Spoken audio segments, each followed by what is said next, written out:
bapak saya dulu tuh sering ngajarin saya, diajak jalan-jalan pagi-pagi. Melihat orang ngopi, makan uduk itu bapak seneng. Kok enak jadi wong apa? Ini isu-isu nyemak bocah kesel kabeh kono enak ngopi rokok. Bapak kadang iri sama orang awam itu iri. Sudah gitu berharap masuk surga kan enak, sudah gitu. Tahu-tahu mati, tidak tahu ke surga apa ke neraka, tidak tahu. Jadi orang dulu itu orang yang bisa mensederhanakan dunia. Sehingga ya sudah cara bahagia. Makanya saya alhamdulillah saya ini kerjasama sama UII sama beberapa kampus.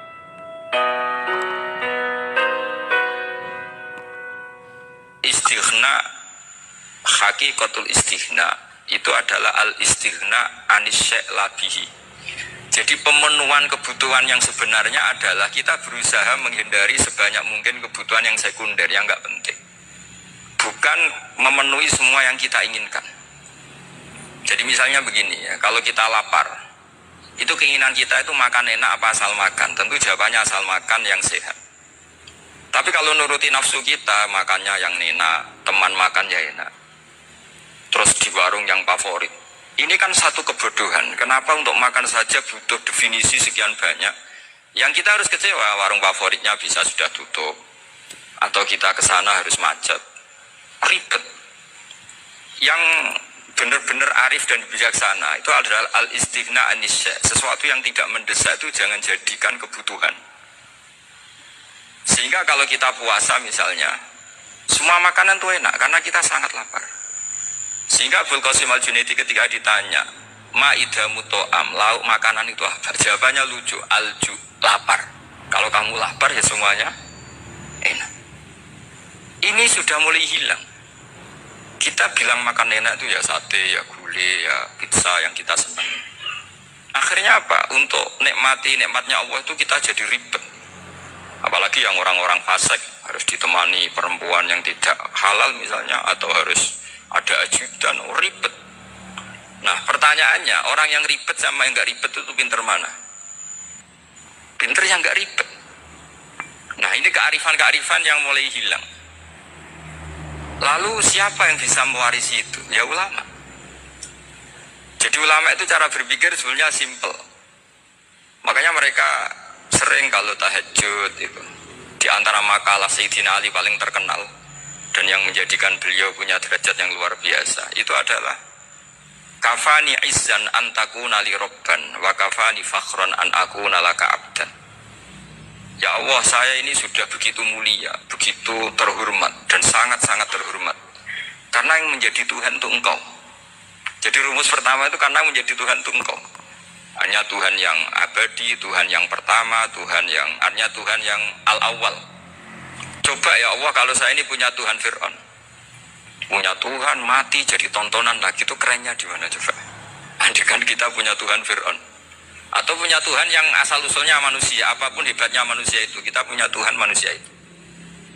Tuhan yang lapar, yang kalau nggak makan mungkin pingsan, mungkin bisa kena COVID, nanti Tuhannya diisolasi. Kayak apa? Makanya ketika Tuhan Allah menyindir ketuhanan selain Allah itu, Allah hanya menyindir dengan kalimat sederhana, karena yakulanit to'am, yang kamu tuhankan itu masih makan. Hanya kalau nggak makan ya lemes. Jadi lama-lama ada orang gini, alhamdulillah tadi Tuhan mampir ke saya, kelihatannya lapar, setelah tak kasih makan sehat lagi. Susah nggak punya Tuhan yang seperti itu. Beda dengan Tuhan kita, Tuhan yang nggak butuh makan, nggak butuh minum, al-qayyum, zat yang berdiri sendiri tanpa butuh yang lain, al-awwal. Sebelum ada langit bumi sudah ada Tuhan kita, yaitu Allah. Bandingkan dengan Tuhan-Tuhan yang dipertuhan yang lain, yang adanya setelah bumi, misalnya Fir'aun dan sebagainya. Sehingga Sayyidina Ali pertama jadi kebanggaan apa? Kafani izzan antakuna li robban. Saya ini keren betul, karena punya Tuhan yaitu Engkau. Tuhan yang lahul asma'ul husna, Tuhan yang semuanya punya kebaikan, punya keabadian, punya keagungan. Terus wa kafani fakhron an akuna laka abdan, dan saya bangga sekali karena saya menjadi hambamu. Kalau saya jadi hambanya Pak Rektor ribet kan, sudah tak hormati ternyata nanti tidak rektor, ya kan ribet kan. Terus semua ribet, jadi budaknya manusia itu ribet. Makanya ada seorang wali datang ke temannya yang jadi presiden atau jadi raja. Datang ke situ karena tidak punya uang, mau minta uang karena temannya raja. Setelah sampai sana ternyata temannya ini karena orang soleh pas berdoa, ya Allah saya minta ini, minta ini, minta ini. Terus si wali tadi pulang. Tanya, kenapa kamu pulang? Ternyata dia sama, masih minta-minta kayak saya. Jadi sederhana dia. Sama-sama minta kamu, minta zat yang kamu mintain katanya. Jadi dulu itu orang itu begitu dekat dengan Allah. Sehingga si raja ini terus ketemu wali tadi tanya, kenapa kamu menyepelekan saya padahal sekarang saya raja? Terus ditanya sama wali tadi, karena temannya, kalau kamu di padang pasir tidak bisa minum dan harus minum 1 gelas, dengan ongkos kamu harus mengasihkan semua kerajaan kamu demi minuman itu. Pilih mana, minuman apa tetap jadi raja? Ya saya milih bisa minum. Saya tidak raja tetap hidup, tapi kalau nggak minum mati. Bagaimana Anda bangga dengan satu kerajaan sing la yusawi kak samain, yang tidak sama dengan segelas air. Jadi artinya terus mereka melihat jadi raja itu ya biasa, jadi presiden biasa, jadi rektor biasa, karena mereka biasa berlogika. Hakikatul izzah itu ya taqarrub ila Allah, yang benar-benar terhormat itu ya dekat dengan Allah. Begitu seterusnya mereka bikin paradok-paradok yang aneh, tapi itu menjadi pelajaran. Bapak saya Ki Nur Salim itu senang baca anekdot Nasiruddin Koja. Itu kalau bikin orang-orang aneh, itu dia datang ke satu pesta, pakai baju lusuh, pakai sarung lusuh atau celana lusuh, sama Sohibul Bed yang punya acara dibiarin. Setelah dibiarin dia pulang pakai jas, pakai dasi, pokoknya keren. Dihormatin, pakai alpat, pokoknya dihormatin, silakan. Pas dia disuruh minum, minumannya itu disokkan saja ke sakunya. Jas, kamu harus minum yang banyak, karena kamu yang dihormati, bukan saya. Terus makanan semuanya diletakkan di saku, ada nggak? Ayo kamu makan yang banyak. Alpatnya juga gitu, dikasih sate, ayo kamu makan yang banyak. Mereka tidak melihat saya, melihat kamu. Akhirnya orang satu pesta itu istighfar semua, berarti kita ini salah. Terus dia pidato, kenapa kamu ngomong gitu? Tadi saya datang, orangnya sama. Gara-gara beda pakaian, penghormatannya beda. Berarti yang berhak dapat makanan ini jasa ya, bukan saya. Betapa naifnya kita sebagai orang. Ternyata kita masih hormat sesuatu yang seperti itu, yang atribut lah.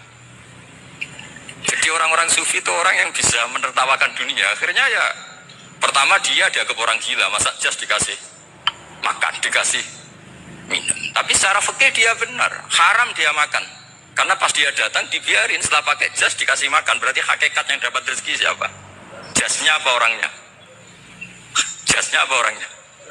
Jasnya. Jadi itu orang-orang sufi, kearifan orang-orang dulu itu bisa ngelola hal-hal yang keseharian menjadi luar biasa. Ada seorang wali melihat istrinya makan 1 piring, anaknya makan 1 piring, ditanya, kalian kenyang? Wah, kenyang sekali. Melihat anaknya minum kopi 1 cingkir, seneng. Kalian seneng sekali. Wah, kalau seneng dengan hal-hal yang murah bisa, ngapain harus seneng dengan hal-hal yang mewah? Bodoh sekali saya. Sehingga terus mereka bisa qanaah itu ya, hidup itu simpel, sederhana. Jadi tentu saya tidak akan ngomong yang muluk-muluk, selain itu tidak bidang saya juga apa ya, kita ini butuh obat di kondisi COVID seperti ini, butuh kesederhanaan, butuh apa ya, istighna. Tadi kita harus istighna billah an ghairillah. Jadi sudah cukup bahwa Allah ini segalanya. Sehingga tadi saya dengarin himnenya Unisula, yang paling saya kagum adalah dimulai dengan kalimat-kalimat thayyibah. Di antara tugas suci Nabi Ibrahim dan semua Nabi adalah wa ja'alaha kalimatam baqiyatan fi aqibi. Nabi Ibrahim itu Nabi yang diberi gelar Allah. Dia adalah Nabi yang menjadikan kalimat tauhid itu kalimat yang abadi. Fi aqibi, di anak turunnya, di semua generasinya, baik anak turun karena gen maupun karena pembinaan, karena pendidikan. Ini penting sekali saya utarakan karena apa?